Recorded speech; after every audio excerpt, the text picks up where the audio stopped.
വീണ്ടും എല്ലാവർക്കും യേശുവിൻ നാമത്തിൽ സ്നേഹവന്ദനം. ജീസസ് എവരിഡേ എന്ന ഈ പ്രഭാത പ്രാർത്ഥന എത്രയോ ദിവസങ്ങളായി നമ്മൾ ഒരുമിച്ച് ദിനംതോറും കേൾക്കുന്നു. ഓരോ ദിവസവും കഴിയുമ്പോൾ നമ്മുടെ വിശ്വാസം വർദ്ധിക്കുന്നു, നമ്മുടെ വിശുദ്ധ ജീവിതം വർദ്ധിക്കുന്നു, നമുക്ക് നമ്മെക്കുറിച്ച് തന്നെ ഒരു പ്രാഗൽഭ്യമുണ്ടാകുന്നു. ബൈബിൾ നമുക്ക് തരുന്നത് നമുക്ക് തന്നെ ഒരു വിലയാണ്. അതാണ് ബൈബിളിൻ്റെ ഏറ്റവും വലിയ പ്രത്യേകത. അതായത് ബൈബിൾ പറയുന്നു, നീ എനിക്ക് വിലയേറിയവനും മാന്യനുമാണ്. മാത്രമല്ല, ബൈബിൾ മാത്രമേ പറയുന്നുള്ളൂ നാം ദൈവത്തിൻ്റെ സാദൃശ്യമാണെന്ന്. അത് ഉൽപ്പത്തി പുസ്തകം 1-ാം അധ്യായമോ 2-ാം അധ്യായം അത് പറയുന്നു. മാത്രമല്ല, ബൈബിൾ പറയുന്നു നാം ദൈവത്തിൻ്റെ മക്കളാണെന്ന്.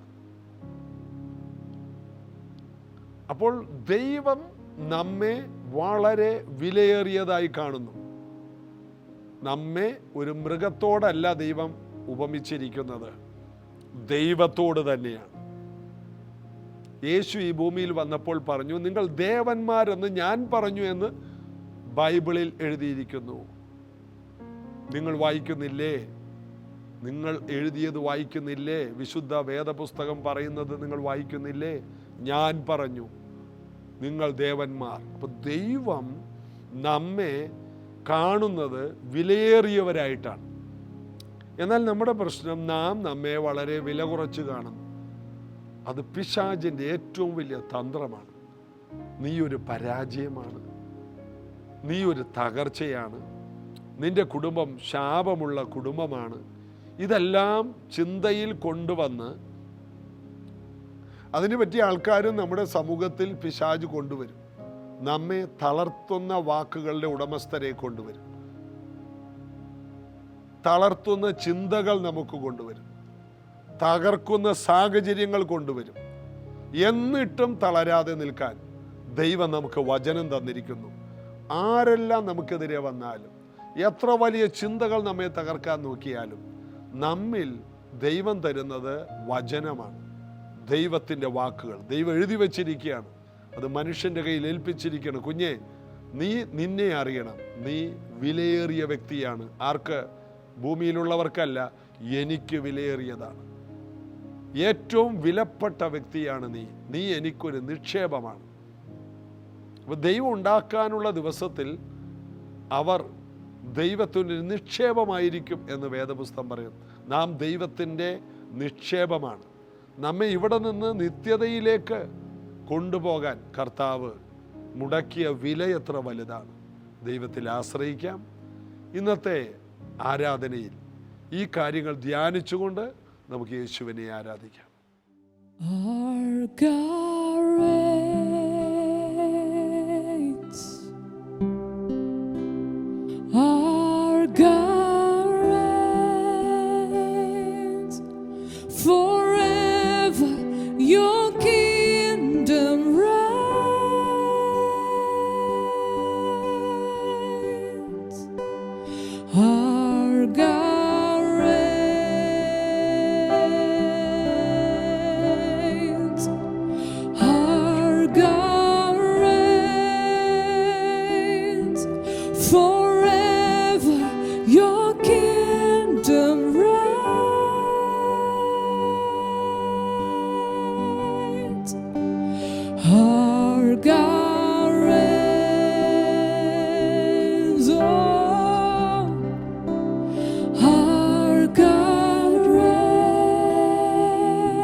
Yes, our God reigns,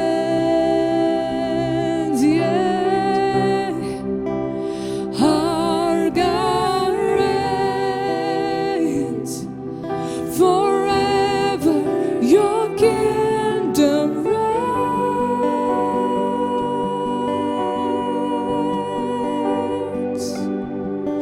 Tu Raj Karai, Tu Raj Karai.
ദൈവത്തിൻ്റെ വചനത്തിലുള്ള ഓരോ ചിന്തകളും അത് നമ്മുടെ ജീവിതത്തെ അടുത്ത നിലയിലേക്ക് ഉയർത്തുന്ന പ്രമോഷനുകളാണ് തരുന്നത്, പുരോഗതികളാണ്. വചനമാണ് നമ്മെ ഉയർത്തുന്നത്, നമ്മുടെ ചിന്തകൾക്ക് മാറ്റം വരുത്തും.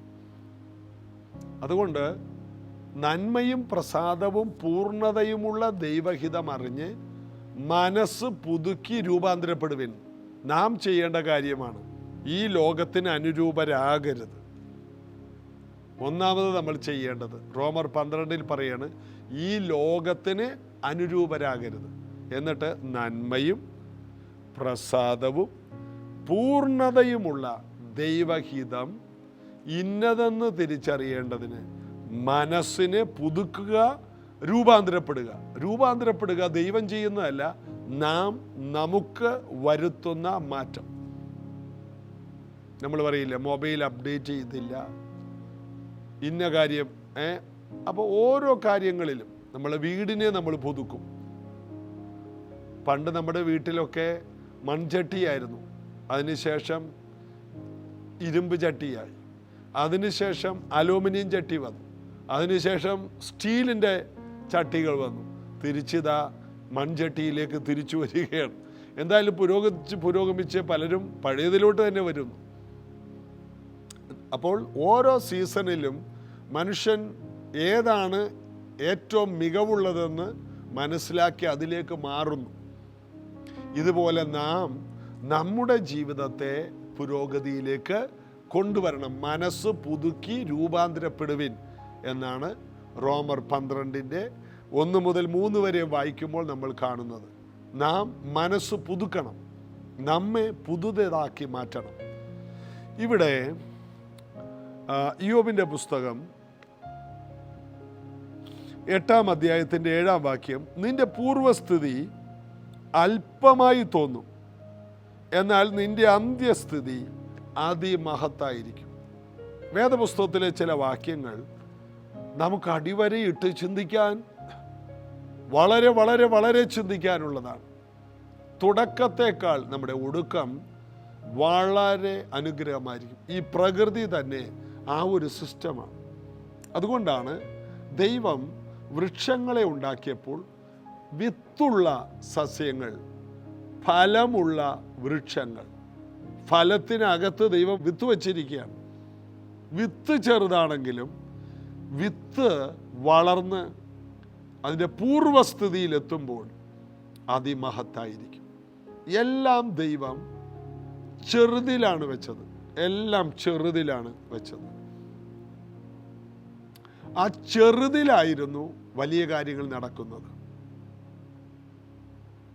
അപ്പോൾ ലേവി അബ്രഹാമിൻ്റെ കടിപ്രദേശത്ത് ഉണ്ടായിരുന്നു. അബ്രഹാം മൽക്കിസദേക്കിനെ ദശാംശം കൊടുക്കുമ്പോൾ എന്ന് എബ്രായ ലേഖനത്തിൽ പറയുന്നു.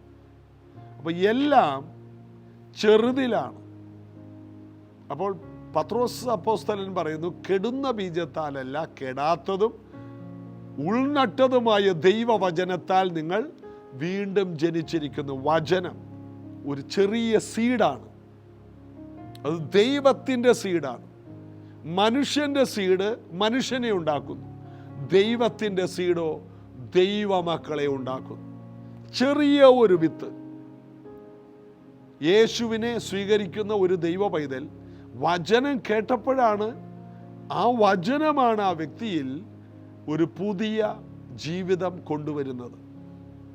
അപ്പോൾ നല്ല നിലമായി ദൈവത്തിൻ്റെ വചനം സ്വീകരിക്കാൻ പറ്റിയ ഒരു നിലമായി ഇരിക്കുക എന്നുള്ളത് നമ്മുടെ തീരുമാനമാണ്.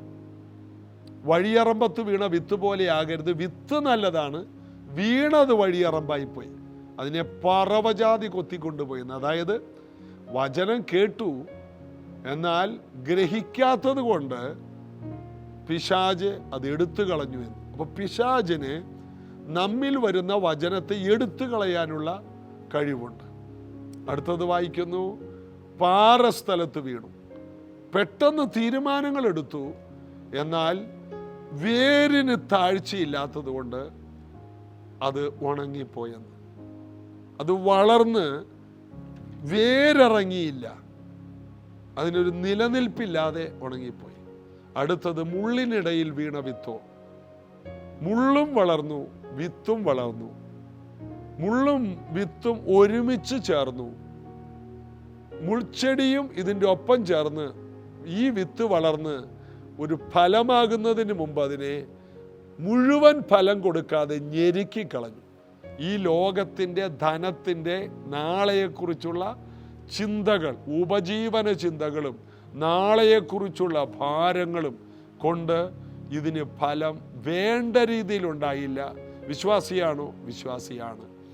അവിശ്വാസിയാണോ? അല്ല, വിശ്വാസിയാണ്. ഫലമുണ്ടോ? അല്പം ഫലമുണ്ട്. മുഴുവൻ ഫലമുണ്ടോ? ഇല്ല. ഒരു വിശ്വാസിക്ക് വേണ്ട എല്ലാ റിസൾട്ടും ഉണ്ടോ? ഇല്ല. എന്താണ് അടുത്തത്? നല്ല നിലത്ത് വീണതോ. നല്ല നിലമെന്നുള്ളത് നാം നമ്മുടെ മനസ്സിനെ ഒരുക്കുന്നതാണ്. മനസ്സിനെ നാം പുതുക്കണം. ഞാൻ വചനം കേൾക്കും, പൂർണ്ണ ഹൃദയത്തോടെ നിന്നിൽ ആശ്രയിക്കും. ഇരമ്യാവ് 17:7 യഹോവയിൽ ആശ്രയിക്കുകയും യഹോവ തന്നെ ആശ്രയം. പകുതി വൈദ്യന്മാരല്ല, പകുതി ലോകമല്ല, പകുതി മനുഷ്യനല്ല, മുഴുവനും ദൈവത്തിൽ ആശ്രയിക്കുന്നവൻ. മുഴുവൻ ദൈവത്തിൽ ആശ്രയിക്കുന്നവൻ മുഴുവൻ ദൈവത്തിൽ വിശ്വസിക്കുകയാണ്. അവന് 100 മേനി വിളവുണ്ട്. വിശ്വാസം കൂടാതെ ദൈവത്തെ പ്രസാദിപ്പിക്കുവാൻ കഴിയില്ല. അപ്പോൾ ആരംഭം അല്പമാണ് എന്നുള്ളത് അതൊരു വിഷയമല്ല, അത് നമ്മെ ബാധിക്കുന്ന കാര്യമല്ല, അതിൽ നമ്മൾ കുറ്റക്കാരല്ല. എന്നാൽ നമ്മുടെ അന്ത്യത്തെ അതിമഹത്താക്കി മാറ്റാൻ നല്ല നിലമുണ്ടെങ്കിൽ അതിൽ 100 മേനി വിളവുണ്ടാകും. അത് വേദപുസ്തകം നമ്മോട് പറയുന്നു. ഒരു നിലത്തിൽ കടുകുമണി വീണു. ആ കടുകുമണി മുളച്ച് വലിയ ഒരു സസ്യങ്ങളിൽ ഏറ്റവും വലുതായി മാറിയിട്ട് ആകാശത്തിലെ പറവകൾ വന്ന് അതിൽ ചേക്കേറത്തക്ക രീതിയിൽ അതൊരു മരമായി മാറിയെന്ന്. ചെറിയ ഒരു കടുകുമണി, എന്നാൽ വീണ സ്ഥലം നല്ലതായിരുന്നു. അത് വീണ സ്ഥലം ആ കടുകുമണിക്ക് എല്ലാ നിലയിലും വളരാനുള്ള സൗകര്യങ്ങൾ ആ നിലം ഒരുക്കി കൊടുത്തിരുന്നു. ആ ചെടിക്ക് വളർന്ന് നല്ല കൊമ്പുകളെ കൊണ്ടുവരാനുള്ള എല്ലാ സൗകര്യങ്ങളും ആ നിലം ഒരുക്കിയിരുന്നു. ആ നിലം നമ്മളാണ്. ദൈവവചനമെന്ന ആ കടുകുമണി. യേശു പറഞ്ഞു, നിങ്ങൾക്ക് കടുകുമണിയോളം വിശ്വാസമുണ്ടെങ്കിൽ നിങ്ങളിൽ വീഴുന്ന ഒരു ചെറിയ വചനം, അതാണ് കടുകുമണി. ആ കടുകുമണി നമ്മിൽ വീണാൽ ആ കടുകുമണി വളർന്ന് ഒരു മലയെ പോലും മാറ്റാനുള്ള ശേഷിയുള്ള, ശക്തിയുള്ള ഒന്നായി മാറുമെന്ന്. മലയെ മാറ്റാൻ ദൈവത്തിന് കഴിയും. നാം നമ്മുടെ ജീവിതത്തിലൂടെ ഈ കടുകുമണിയെ അതിൻ്റെ പൂർണ്ണതയിൽ വിശ്വാസത്തിൽ വളരാൻ നമ്മൾ അനുവദിച്ചാൽ, വചനത്തിന് വളരാൻ നമ്മളൊരു അവസരം കൊടുത്താൽ, അപ്പോസ്തലനും പ്രവാചകനും സുവിശേഷകനും പാസ്റ്ററും ഉപദേഷ്ടാവും ഒക്കെ ആയിട്ട് അസാധാരണമായ ഒരു ശുശ്രൂഷയ്ക്കായും അത്ഭുതകരമായ ഒരു ജീവിതത്തിനായും ദൈവത്തിന് നമ്മെ ഉപയോഗിക്കാൻ കഴിയുമെന്ന്. മരിച്ചവരെ ഉയർപ്പിച്ചവരും ഭൂതങ്ങളെ പുറത്താക്കിയവരും രോഗികളെ സൗഖ്യമാക്കിയവരും എല്ലാം സാധാരണ മനുഷ്യരായിരുന്നു. എന്നാൽ അവരിൽ വീണ വിത്ത് 100 മേനി വിളവ് കൊടുക്കത്തക്ക രീതിയിൽ അവരുടെ നിലങ്ങൾ നല്ലതായിരുന്നു. നല്ല നിലത്ത് വീണ വിത്ത് 100 മേനി വിളവ്. അതായത് നിങ്ങൾ വിശ്വസിച്ചുകൊണ്ട് ഈ മലയോട് പറഞ്ഞാൽ അതതുപോലെ സംഭവിക്കും, നിങ്ങൾക്കൊന്നും അസാധ്യമാവുകയില്ല. അപ്പോൾ ഒരു ചെറിയ തുടക്കം അന്ത്യം അതിമഹത്താക്കി മാറ്റുന്നതാണ്. മറ്റൊന്ന് ഉപമ യേശു പറഞ്ഞത് ഈസ്റ്റിനെ കുറിച്ചാണ്. ദൈവരാജ്യം പുളിച്ച മാവിനോട് സദൃശം. ഒരുവൻ പുളിച്ച മാവിലേക്ക് ചേർത്തു. ഈസ്റ്റ് ഒരു മാവിലേക്ക് ചേർത്തു. എന്നാൽ മാവിൽ ഈസ്റ്റ് ചേർക്കുന്നത് രാത്രിയിലാണ്. ഇസ്രായേൽ മക്കൾ പുറപ്പെട്ടപ്പോൾ അവരുടെ മാവ് പുളിച്ചിരുന്നില്ല. പുളിക്കുന്നതിന് മുമ്പ് അവർ പുറപ്പെട്ടു. അപ്പം രാത്രിയിലാണ് ഈസ്റ്റ് ചേർക്കുന്നതെങ്കിൽ ഒരു മനുഷ്യൻ ഉറങ്ങി എഴുന്നേൽക്കുമ്പോഴേക്കും ആ കലത്തിലെ മാവ് പൊങ്ങിയിരിക്കും. ഒരു കലത്തിൽ 1/4 മാവ്,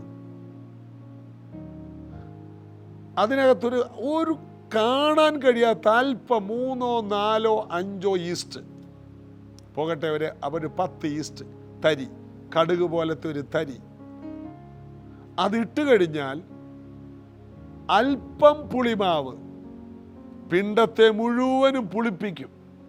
അതെങ്ങനെയാ? 1/4 മാവേ ഉള്ളൂ, അതിൽ ഒരു 5, 10 തരി ഈസ്റ്റ് ഇട്ടു. അതിനുശേഷം സംഭവിച്ചത്, നേരം വെളുത്ത് വന്ന് നോക്കുമ്പോൾ കലം നിറഞ്ഞിരിക്കുന്നു,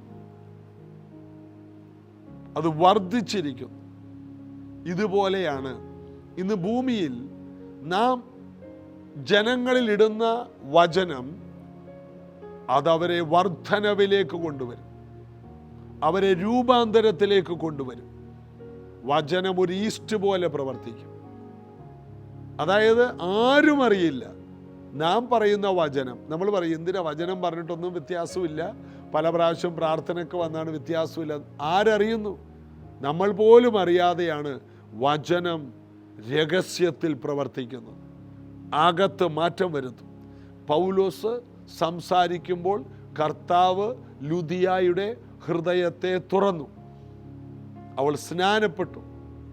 എന്നിട്ട് പറഞ്ഞു, നിങ്ങൾ എന്നെ വിശ്വസ്തയെന്ന് എണ്ണിയിരിക്കുന്നെങ്കിൽ എൻ്റെ വീട്ടിൽ വരണം. അങ്ങനെ ലുദിയായുടെ വീട് ഒരു വലിയ സഭയായി വളർന്ന് പന്തലിച്ചു. ഫിലിപ്പിയ ചർച്ച് വളർന്ന് പന്തലിച്ചു. ചെറിയ കടുകുമണി, ചെറിയ ഈസ്റ്റിൻ്റെ ഒരു തരി വലിയ പ്രവൃത്തി ചെയ്യുന്നു. ആരംഭം അല്പമായിരിക്കും, അന്ത്യം അതിമഹത്തായിരിക്കും. അതുകൊണ്ട് ചെറിയ തുടക്കങ്ങളെ, അല്പകാര്യങ്ങളുടെ ആരംഭത്തെ ആർ തുച്ഛീകരിക്കും? ഒരു നദി ഒരു ചെറിയ ഉറവയിലാണ് ആരംഭിക്കുന്നത്. അതുകൊണ്ടാണ് ഏലീശ ഉറവയിൽ ചെന്ന് ഉപ്പിട്ടത്. കാരണം ദേശത്ത് വെള്ളം ചീത്തയാണ്, ആ ദേശത്ത് ഗർഭനാശകമാണ്. ഏലീശ അവിടെ ചെന്ന് ആ ഉറവയിൽ ആരംഭത്തിൽ ഉപ്പിട്ടു. അതോടുകൂടി ആ ദേശത്ത് വെള്ളം ചീത്തയായില്ല, ആ ദേശത്തെ വെള്ളം കുടിക്കുന്നവർക്ക് മരണമില്ലാതെ മാറി. മരണത്തെ മാറ്റിക്കളഞ്ഞു. കാരണം ഉറവയിൽ. അപ്പോൾ നമ്മുടെ ജീവിതത്തിൻ്റെ എല്ലാ തുടക്കങ്ങളും വലിയ ശ്രേഷ്ഠമായ ഒരു ഒടുക്കത്തിലേക്കുള്ള ഒരു തുടക്കം മാത്രമാണ്. ഒരു ഓട്ടക്കാരൻ്റെ തുടക്കം ശാന്തമായി നിൽക്കല. ഓൺ യുവർ മാർച്ച് സെറ്റ് എന്ന് പറഞ്ഞിട്ടും പിന്നെ വെടിമുഴങ്ങുമ്പോൾ ആണ് ഓടുന്നത്. ഓട്ടത്തിൻ്റെ തുടക്കം നിശ്ചലമാണ്. അപ്പം നിശ്ചലമാണെങ്കിലും പിന്നത്തേതിൽ അതൊരു കുതിപ്പാണ്, പിന്നത്തേതിൽ വേഗത്തിലുള്ള പൂർത്തീകരണമാണ്. അപ്പോൾ ഏത് വലിയ ഓട്ടത്തിനും ഒരു നിശ്ചലമായ ഒരു അവസ്ഥയുണ്ട്. കാത്തിരിക്കുന്ന നിശ്ചലമായ, അതിൻ്റെ അർത്ഥം ഈ വർഷം കുതിപ്പിൻ്റെ വർഷമെന്ന് പേരിട്ടെങ്കിൽ അതിനു മുമ്പ് ഒരു നിശ്ചലമായ അവസ്ഥയുണ്ട്. അവിടെ നാം തളരരുത്. ഒരു മനുഷ്യൻ ഈസ്റ്റ് മാവിലിട്ട് കഴിഞ്ഞാൽ, ഒരു വീട്ടമ്മ ഈസ്റ്റ് മാവിലിട്ട് കഴിഞ്ഞാൽ പിന്നെ എഴുന്നേറ്റിരിക്കേണ്ട ആവശ്യമില്ല, നന്നായി കിടന്നുറങ്ങാം. ഈസ്റ്റ് അതിൻ്റെ പണി ചെയ്യും. ദൈവവചനം നാം മറ്റുള്ളവർക്ക് കൊടുത്തു കഴിഞ്ഞാൽ പിന്നെ നമുക്ക് സ്വസ്ഥമായി വചനം അതിൻ്റെ പണി ചെയ്യും. വചനം പലരുടെ ഹൃദയം തുറക്കും. വചനം അയച്ച് കർത്താവ് അവരെ സൗഖ്യമാക്കും. വചനം അവരെ രൂപാന്തരപ്പെടുത്തും. വചനം അവരെ മാനസാന്തരപ്പെടുത്തും. വചനം അവർക്ക് സമ്പത്ത് കൊടുക്കും. വചനം അവർക്ക് ഉയർച്ച കൊടുക്കും. വചനം നല്ല പൂർത്തീകരണം കൊടുക്കും. വചനം ക്രൂശിൽ ഇങ്ങനെ ഉറക്കെ വിളിച്ചു പറഞ്ഞു, നിവർത്തിയായി. വചനമാണ് നിവർത്തിയാക്കുന്നത്. വചനമാണ് വിടുവിക്കുന്നത്. വചനമാണ് സൗഖ്യമാക്കുന്നത്.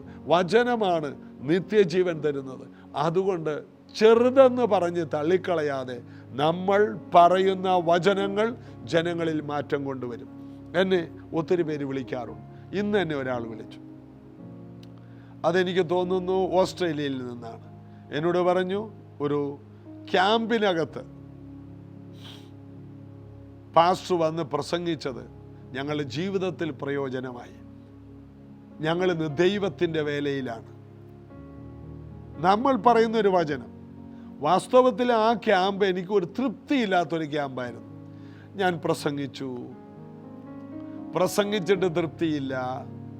പ്രസംഗം കഴിഞ്ഞ് എഴുന്നേറ്റ് ഞാൻ ആ വണ്ടിയിൽ കയറി പോരുമ്പോൾ എനിക്ക് ഒരു സന്തോഷമില്ല. മറ്റൊരു സംസ്ഥാനത്തിലാണ്. എനിക്ക് ഒരു സംതൃപ്തിയില്ലാത്ത ഒരു ക്യാമ്പായിരുന്നു, യുവജന ക്യാമ്പ്. എന്നാൽ ആ ക്യാമ്പിൽ ഒത്തിരി പേരെ കർത്താവ് തൊട്ടു. നമ്മളറിയുന്നില്ല. നമ്മൾ നോക്കുമ്പോൾ അവർ ഉറക്കെ ഹല്ലേലൂയ പറയുകയോ പ്രതികരിക്കുകയോ കൈയടിക്കുകയോ, ഇതൊക്കെയാണ് നമ്മൾ വെച്ചിരിക്കുന്ന മാനദണ്ഡം. എന്നാൽ വചനത്തിന് ഇതൊന്നും വേണ്ട. വചനം ഒരു ഈസ്റ്റ് പോലെയാണ്. അനങ്ങാതെ ഇരുന്നാലും, സ്തോത്രം പറയാതിരിക്കുന്നവരിലും, വെറുതെ കിടന്നുകൊണ്ട് കേട്ടാലും, അടുക്കളയിൽ നിന്ന് കേട്ടാലും, വണ്ടി ഓടിക്കുമ്പോൾ കേട്ടാലും വചനം ക്രിയ ചെയ്യും. കുളിക്കുമ്പോൾ കേട്ടാലും വചനം ക്രിയ ചെയ്യും. ആത്മഹത്യയുടെ ഒടുവിലത്തെ ആ നിമിഷം, ആത്മഹത്യക്ക് മുമ്പുള്ള ഏറ്റവും ഒടുവിലത്തെ മിനിറ്റിൽ കേൾക്കുമ്പോഴും ഇത് ക്രിയ ചെയ്യും. ഏറ്റവും ഒടുവിൽ, കർത്താവെ നീ എന്നെ ഓർക്കണേ, മരിക്കുന്നതിന് ഏറ്റവും ഒടുവിലത്തെ നിമിഷം. ഓടനേശു പറയും, ഇന്ന് നീ എൻ്റെ കൂടെ പർദീസൽ. ഏറ്റവും ഒടുവിലത്തെ നിമിഷം പോലും വചനം ക്രിയ ചെയ്തു. അതാണ് വചനം. ആ ക്രൂശിലെ കള്ളൻ രണ്ടുപേരെ ക്രൂശിച്ചപ്പോൾ ഒരുത്തൻ ദൈവത്തിൻ്റെ കൃപ ലഭിച്ചവനായിരുന്നു. അവനെ ക്രൂശിച്ചപ്പോൾ അവൻ അറിഞ്ഞില്ല ഞാൻ ചെയ്ത തെറ്റിനായിരിക്കും. അല്ല കുഞ്ഞെ, രണ്ടുപേരെ ക്രൂശിച്ചതാണ്. ഒരുവൻ അങ്ങനെ തന്നെ മരിക്കുന്നു, മറ്റൊരുവൻ വചനം അവൻ്റെ നല്ല നിലത്ത് വീണു. അവൻ രക്ഷിക്കപ്പെട്ട് ഈ ഭൂമിയിൽ നിന്ന് മാറ്റപ്പെടുന്നു. അവൻ പറുദീസയിലെത്തുന്നു. മറ്റവൻ ക്രൂശീകരണവുമുണ്ട്, നിത്യ നരകവുമുണ്ട്. ഒരുവന് ക്രൂശീകരണമുണ്ട്, എന്നാൽ അവന് നിത്യജീവൻ, പറുദീസ സ്വന്തമായി. എത്ര ഭയങ്കരമാണ്! ചെറിയ വചനം വലിയ പ്രവൃത്തി ചെയ്യുന്നു. ചെറിയ തീ വലിയ കാട് കത്തിക്കുന്നു. ചെറുതെന്ന് പറഞ്ഞ് ദൈവവചനത്തെ മാറ്റരുത്. പലരും ദൈവവചനത്തെ വിലയേറിയതായി കാണുന്നില്ല. ഒരു കുടുംബ പ്രശ്നം വരുമ്പോൾ ഒരു കൗൺസിലിങ്ങിനുള്ള ആളെ തപ്പിപ്പോവുകയാണ്. അതിനൊത്തിരി പണം വേണം. വിദേശ രാജ്യങ്ങളിൽ ഒരു ഫാമിലി കൗൺസിലറിനെ കാണണമെങ്കിൽ ഒത്തിരി പണമാണ്. കേരളത്തിലും അത് തന്നെയാണ്. എന്നാൽ ഒരു സത്യം അറിയാമോ? കുടുംബം എന്നുള്ളത് ബൈബിളിലെ സത്യമാണ്. അത് ദൈവം വെച്ച വ്യവസ്ഥയാണ്. കഴിഞ്ഞ ദിവസം നമ്മളത് പഠിച്ചതാണ്. ദൈവവചനത്തിലൂടെ മാത്രമേ ഒരു കുടുംബം അതിൻ്റെ പെർഫെക്ഷനിൽ വരികയുള്ളൂ. അതിന് നിങ്ങൾ ആരെ കണ്ടിട്ടും കാര്യമില്ല. ദൈവവചനം നിങ്ങളുടെ കുടുംബത്തെ പൂർണ്ണതയുള്ളതാക്കി മാറ്റും. ആരംഭം അല്പമായിരിക്കും, അന്ത്യം അതിമഹത്തായിരിക്കും. ഇത് നമുക്ക് വിശ്വസിക്കാം. കർത്താവിൽ നമുക്ക് ആശ്രയിക്കാം. വചനം വീഴട്ടെ, വചനം അതിൻ്റെ പ്രവൃത്തി ചെയ്യും. വചനം പോയി അതിൻ്റെ പ്രവൃത്തി ചെയ്യും. നമ്മൾ അതിനു വേണ്ടി ഓടണ്ട. ഒരിക്കൽ ഒരു ഗ്രാമത്തിൽ ഒരു സിംഹത്തെ പിടിച്ച് കൂട്ടിലിട്ടിരിക്കുകയായിരുന്നു. സിംഹത്തെ നോക്കാൻ ഒരു വാച്ച്മാനെ നിർത്തിയിരുന്നു. അദ്ദേഹം ഒരു തോക്കും പിടിച്ചുകൊണ്ട് അവിടെ നിൽപ്പുണ്ട്. എന്താണ്? അതിലെ പോകുന്നവർ സിംഹത്തെ, കുട്ടികളും പലരും കല്ലെറിയുന്നു. അതുകൊണ്ട് സിംഹത്തെ സംരക്ഷിക്കാൻ തോക്കും പിടിച്ച് 2 പേരെ അവിടെ നിർത്തിയിരുന്നു.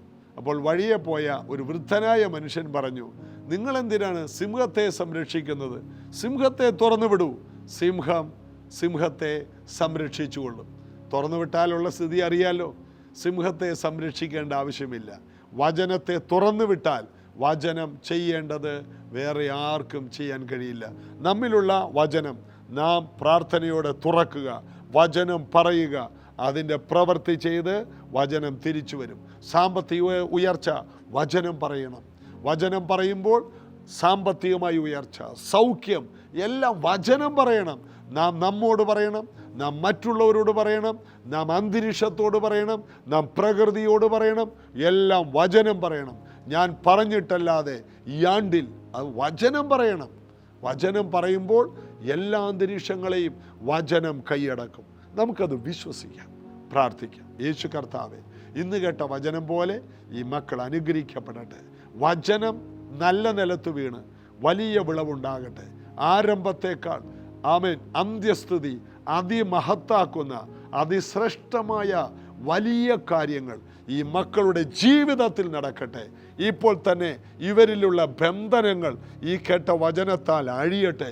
ഈ കേട്ട വചന നിമിത്തം ഇവരിലുള്ള ദുർഭൂതങ്ങൾ വിട്ടുമാറട്ടെ. ഇത് കേട്ടുകൊണ്ടിരിക്കുമ്പോൾ തന്നെ ചിലരുടെ ശരീരങ്ങളിൽ നിന്ന് ചില അസ്വസ്ഥമാക്കുന്ന അദൃശ്യമായ ചില ദുരാത്മാക്കൾ യേശുവിൻ്റെ നാമത്തിൽ അഴിഞ്ഞു മാറട്ടെ, അഴിഞ്ഞു മാറട്ടെ, അഴിഞ്ഞു മാറട്ടെ. ആ ദുർഭൂതങ്ങൾ വിട്ടുമാറട്ടെ. ആ ശാപബന്ധനങ്ങൾ അഴിയട്ടെ. ഓരോ വ്യക്തികളും യേശുവിൻ്റെ നാമത്തിൽ സൗഖ്യമാകട്ടെ. പിശാചുക്കൾ വിട്ടുമാറട്ടെ. വീടുകളെ ബന്ധിച്ച ബന്ധനങ്ങൾ ഈ വചനത്തിന് ശക്തിയാൽ പൊട്ടിമാറട്ടെ. വചനത്താൽ വാതിലുകൾ തുറക്കട്ടെ. വചനത്താൽ ജനഹൃദയങ്ങൾ ആമേൻ സമൃദ്ധിയുള്ളതാകട്ടെ, സന്തോഷമുള്ളതാകട്ടെ, സൗഖ്യമുള്ളതാകട്ടെ, ആനന്ദമുള്ളതാകട്ടെ, ആഘോഷമുള്ളതാകട്ടെ. ആരംഭത്തേക്കാൾ നല്ലൊരു അവസാനം ഓരോ വീടുകളിലും ഉണ്ടാകാൻ അപേക്ഷിക്കുന്നു യേശുവിൻ നാമത്തിൽ. ആമേൻ. ഈ വചനങ്ങൾ വിശ്വസിക്കുക, വലിയ കാര്യങ്ങളെ പ്രതീക്ഷിക്കുക, വചനത്തെ മുറുകെ പിടിക്കുക. കർത്താവ് അത്ഭുതങ്ങളെ ചെയ്യും. നാളെ ഇതേ സമയത്ത് കാണാം. God bless you.